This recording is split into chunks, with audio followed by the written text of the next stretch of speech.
Hello there, Star Wars fans. I am back from vacation and we're starting up fresh videos. It was a good one. I've been away for like 10 days, missed making these videos, so let's get back to it. I did have like 7 scheduled, and I thought they were all right, but we're back. And this is going to be a 2-parter. Second part out tomorrow. I'm also going to be covering some other books and stuff, so subscribe, stay tuned, hit the subscribe button for part 2 tomorrow. I think it's fun. I enjoyed writing it. I hope you enjoy listening. All right. Enough, right? Shut up. Anyways, let's get into the video, which is why you're all here. Hit the like button, subscribe. Let's get into what if Anakin and Obi-Wan left the Jedi Order. Several years had passed since the events on Naboo that led Obi-Wan Kenobi to train Anakin Skywalker. Obi-Wan was still young, but he was up to the task of training Anakin. He would not let Qui-Gon down. He would train the boy. He would not let him fall down a path of darkness. Anakin was powerful. More powerful than any of the Jedi around his age. Even more powerful than some Jedi Knights. No one wants to admit it, but he's right up there with some of the Masters as well. It was a regular day in the Jedi Temple for most, but not for Anakin. He sat in his quarters, contemplating this whole life as a Jedi. He didn't enjoy the rigid lifestyle, but he thought it was something that he just had to do for all these years. But why? It was never actually his choice. Sure, he dreamed of the Jedi on Tatooine, but he didn't know what it truly meant to be a Jedi. And one day, Qui-Gon Jinn showed up, felt his power, and decided he would be a Jedi. What was he gonna say? No? Of course not. But now, the more Anakin thought about it, the more he knew that this life was just not for him. This was something he'd thought about for quite a while, and now he knew it to be true. He had to leave the Jedi Order. Obi-Wan found Anakin just outside of the temple later on. He was staring into the forever city of Coruscant. He could sense Anakin was troubled, but he didn't expect to hear this. "Master, I need to leave the Jedi Order. I wish to explore the galaxy myself. I wish to help people without waiting on the Senate.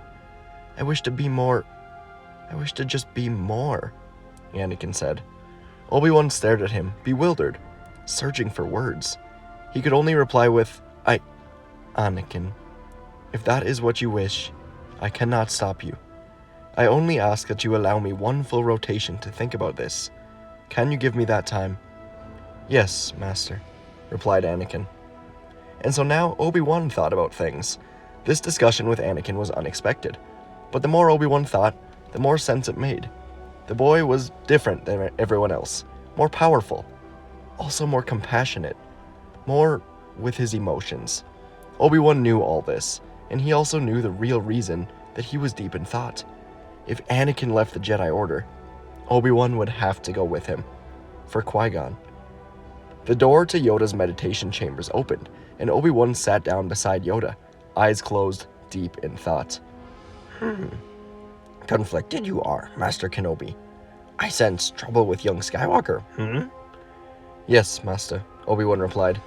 "He wishes to leave the Jedi Order, and in order to fulfill Qui-Gon's dying wish, I must go with him." Yoda opened his eyes and looked at Obi-Wan, his expression largely unchanged. "If leave the Order Skywalker wants, then stop him we cannot. And to go with him, the correct decision it is." "I know," said Obi-Wan. "We all feel the darkness that looms in the shadows. I cannot let it find Anakin. It would be catastrophic." Yoda made an agreeing sound with Obi-Wan. The two departed the room, and Obi-Wan went to find Anakin once again. He found Anakin this time in his quarters and told him everything. Obi-Wan said that Anakin could leave the Order now, but he was gonna go with him, for Qui-Gon. As Obi-Wan explained this, he actually felt a spark of happiness inside of Anakin. The two were growing really close, and Anakin did not want to leave Obi-Wan. They were closer than Anakin ever thought they would be. And once it was all laid out, Anakin asked a question that Obi-Wan hadn't really expected. "Obi-Wan, when we leave, must we give up our lightsabers?" Obi-Wan scratched his beard and said, "Yes, they are the weapon of a Jedi. We will no longer be Jedi." "But the red man on Tatooine and Naboo, he wasn't Jedi, and he had a lightsaber," Anakin said. "If we leave right now, just go away, we get to keep the lightsabers." Obi-Wan knew keeping the sabers was important. It was not the Jedi way to break rules like this, but he was about to not be a Jedi any longer. So why not? Anakin and Obi-Wan left right then and there, walking through the temple, making their way down the halls, out the doors, and down the stairs to a ship big enough for them to both sit comfortably. They took off, with Obi-Wan having a destination in mind. Yoda watched through his window as the two of them left. He was not surprised by their actions. Training Anakin to be a Jedi would never be easy, but perhaps the two of them could make a difference elsewhere in the galaxy.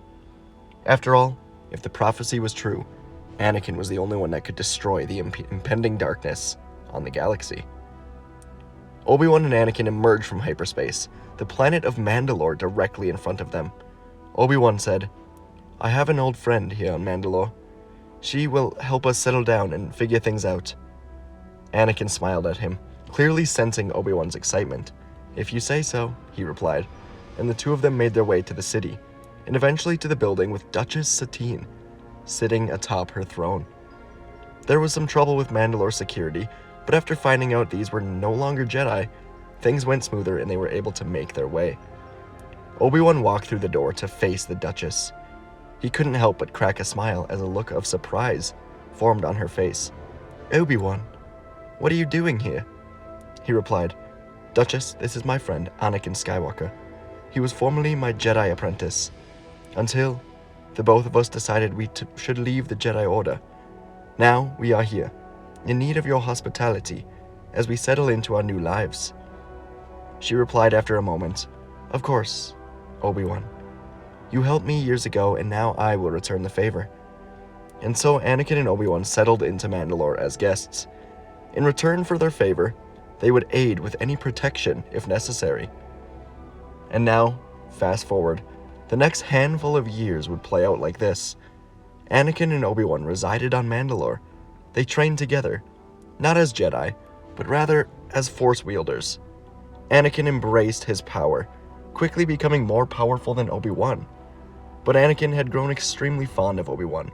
They were the closest things each other had to family. They were like brothers, father-son, any relationship. They were beyond close. Mandalore didn't love having two non-Mandalorian protectors around, but opinions began to sway the more these former Jedi proved themselves. Violent attacks against Satine or the people would occur, and almost every time the former Jedi were able to stop the attacks. Since the day the two landed on Mandalore, the spark between Obi-Wan and Satine had grown. The two were quite fond of each other, but at first they didn't have much time to rekindle the old flame.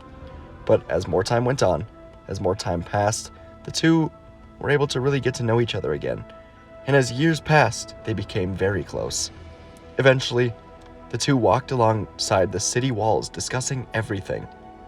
"Your friend, Anakin, has become quite popular when he is around. He has a way of bringing people together, and I haven't seen something like him in a long time." Obi-Wan replied with a chuckle, "I have trained him, after all. But you're right, he was never meant to be a Jedi. He longs for connection. His emotions are strong, and they make him strong. His power is growing past anything I thought possible. I'm just happy that he's happy. I'm happy we're here." The two kept walking, and Satine said, "I agree that he was not meant to be a Jedi." "And Obi-Wan, neither were you." She grabbed his hand to face him now. "I'm glad we're able to spend time together. I have always loved you." Life was good on Mandalore, for Anakin, for Obi-Wan, for Satine. All was going well. Meanwhile, Anakin was on a Mandalorian landing pad, preparing to help the Mandalorians welcome a group from the Republic. Senator Padme Amidala was leading a group to discuss Mandalore and their relationship with the Republic. And as the Republic ship landed, Anakin watched her walk down the ramp. She was beautiful as Anakin remembered. He'd thought about Padme all the time, and now the Force had brought them together. Anakin began walking towards her when he sensed something. Suddenly, 10 Mandalorians on jetpacks emerged from behind the ship. They were targeting Padme. This was an assassination attempt. Anakin jumped to action. Igniting his lightsaber, he grabbed one of the troopers with the Force, slamming him into the landing pad. The other 9 shot at Padme, 2 other senators, and 5 members of the Coruscant Guard. Anakin helped block the bolts of 3 of them, shooting 3 Mandalorians down. He hid Padme under the ship, which had its ramp closed now. Anakin jumped to the top and continued blocking blaster fire. In a quick motion, he jumped into the air, landing on the shoulders of one of them and cutting his jetpack before doing the same to 2 more. Anakin landed back on the ship, threw his saber at one, grabbed the other with the force, crushing his throat. They were now gone, but there should have been one more. Anakin looked down to Padme, seeing a Mandalorian aim at her. As he pulled the trigger, Anakin was barely able to shift the blaster away, and he saw it scatter across the ground as a blaster bolt was fired.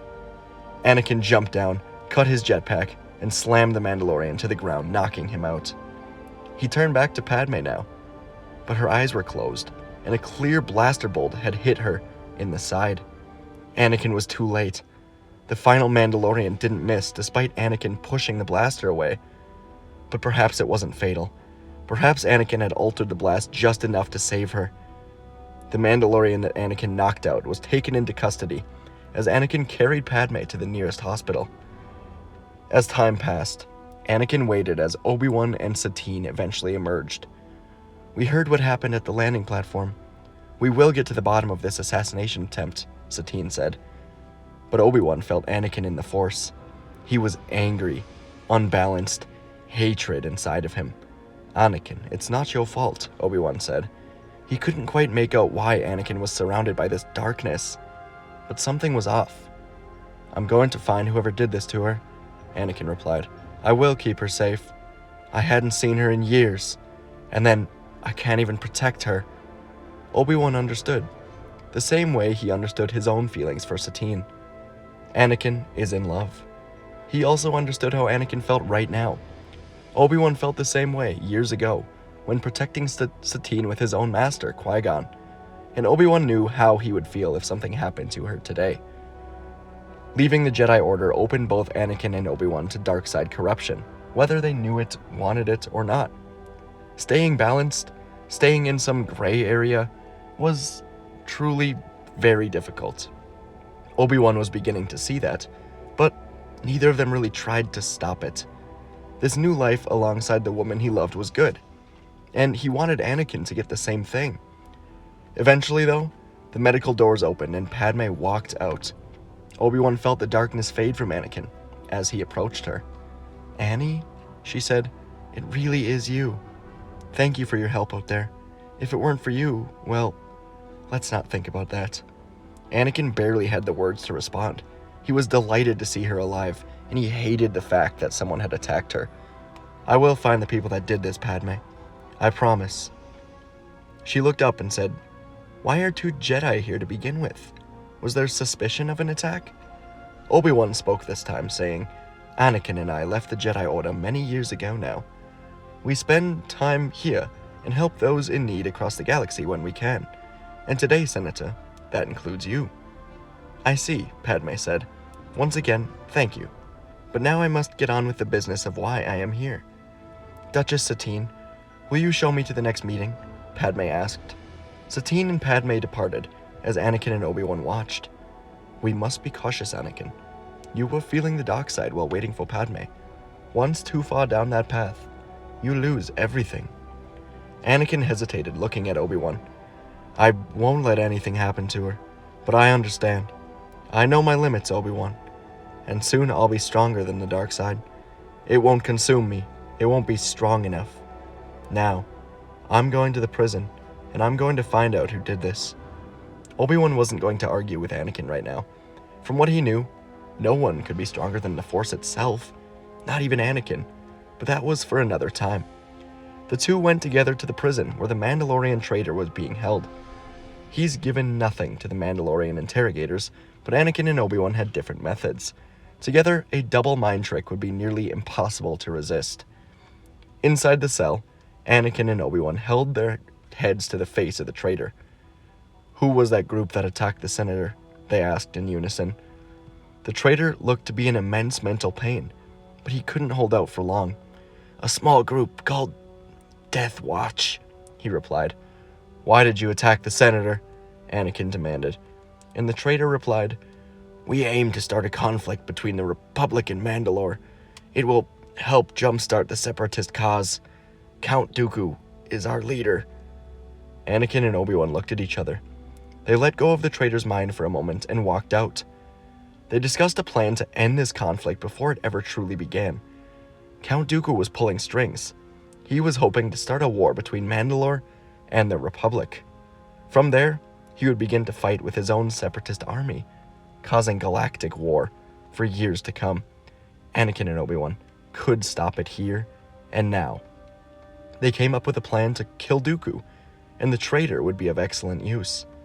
The two continued their mind trick, instructing the traitor to go back to his group and inform Dooku that the senator was killed and 2 Jedi were captured. Once Dooku arrives to find the captured Jedi, he will die, and with him, any danger to Padme will fade. Anakin and Obi-Wan boarded the ship with the traitor. They held firm control of his mind, having him relay to the small Death Watch group that he had 2 Jedi prisoners, along with the body of Senator Amidala. They began to land, and the plan would be set in motion. Before Dooku landed, Death Watch had to be destroyed. And before landing, the 2 Jedi took over the controls of the ship. In no time, looking down at the camp, the blasters from the ship began firing into the small Death Watch camps. At this point, the Death Watch was a rather small group, and they were terrorists that needed to be eradicated. Their plans were war for Mandalore, to bring back the war of the planet. Obi-Wan and Anakin kept firing in their ship, destroying Death Watch members all around. Eventually, the engines were blown up by rockets and the ship began going down. Anakin aimed it for the largest set of camps, and the 2 warriors leapt out of the ship, ignited their sabers, and landed on the ground at the same time that the ship crashed down in the camps. Lightsabers ignited, surrounded by the Force, the Jedi sprang into action. Around 20 members of Death Watch remained. All others had died in the blaster fire or simply ran off.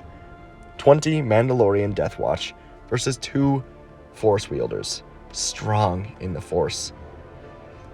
Blaster fire, flamethrowers, rockets, cables, everything was thrown at the Jedi, and none of it could work. Kenobi, Skywalker, they deflected every blaster bolt, forced rockets back, and fire back at the Mandalorians, taking them down one by one. Anakin, giving into the darkness again, he felt the power, and he knew he could control it. He felt lightning explode out of his fingertips and into 3 Mandalorians. He held it until they died. He grabbed 2 more, choking the life out of them. He killed his half of the Mandalorians and looked to Obi-Wan, surrounded by 5 of them. Obi-Wan felt the darkness, but up to this point was refusing to give in.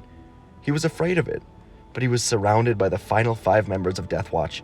A cable twisted around his leg. A blaster bolt grazed his arm. A flamethrower was about to hit him. Fine, Obi-Wan thought, for Satine. And as he was about to give in to the dark side, a giant wave of the Force sent all 5 Death Watch members flying, dying quickly. Obi-Wan looked up to see Anakin Skywalker, the Chosen One, engulfed in the Force, using the dark side but still in control.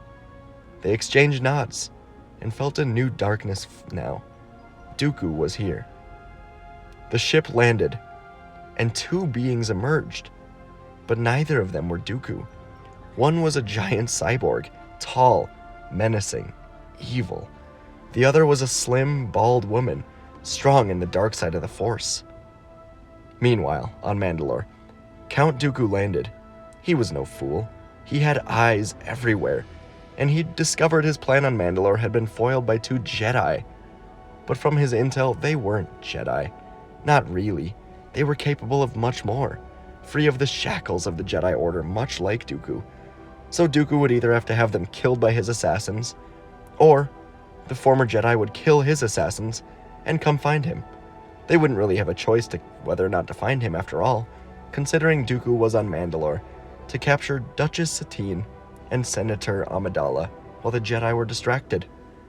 Anakin and Obi-Wan ignited their sabers, and then the cyborg ignited 4, while the assassin ignited 2.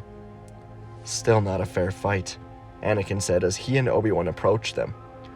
The battle commenced, explosive energy all around, Anakin propelling himself forward, employing his acrobatic skills to close the distance with General Grievous. The Jedi Knight's lightsaber twirled and spun, defending against the General's relentless strikes. Anakin's speed, his agility, it kept Grievous on the defensive even with his 4 sabers.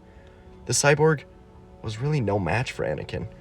On the other side, Obi-Wan engaged Ventress in his display of masterful swordsmanship as well. His precise movements against her aggressive attacks were too much for her as well. Obi-Wan's lightsaber moved with measured elegance, and he struck at opportune moments. Ventress really didn't know what was coming at her. And as the fight intensified, Anakin and Obi-Wan found themselves working in perfect harmony against their enemies.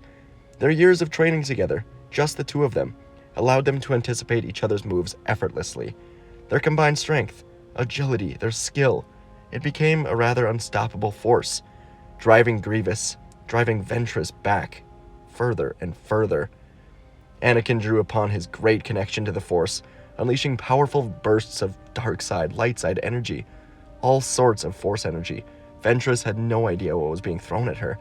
He then sent objects of the ship hurling towards Grievous, breaking it apart, throwing it at them, momentarily disrupting the General's mechanic moves. Seizing this opportunity now, Obi-Wan delivered a devastating blow, severing 2 of Grievous's robotic arms. He stumbled backwards, momentarily weakened, off balance. And now, Ventress, her overconfidence was her weakness this whole time. Obi-Wan was able to also disarm her, and with Grievous and Ventress both disarmed, both on the ground, both suffering the fate of these former Jedi, they didn't know what to do from here. They were at the mercy of Anakin and Obi-Wan. "Where is Dooku?" Anakin said, darkness radiating from him. "Why, my friend, he's off to meet with 2 of the most important women on Mandalore," Ventress said. Rage burned inside of Anakin. He pushed both beings into their ship, then lifted the ship, crushing them beneath it. Obi-Wan, now embracing the darkness as well. He could not stand the fact that Satine was being captured by Dooku, Padme with her. They'd fallen into a trap. Dooku had them. They would have to find him now. The 2 of them sprinted to their ship, leaving behind nothing but destruction. Nothing would stand in their way, as they went off to rescue Padme and Satine. That's the end for part 1. Part 2 tomorrow. Let me know what you thought. I had a lot of fun writing it. I'm going to have a lot of fun writing part 2. A lot of characters that could get involved. Let me know what you'd want to see in it. So, thanks everybody. Have a good day, and I'll see you in the next video.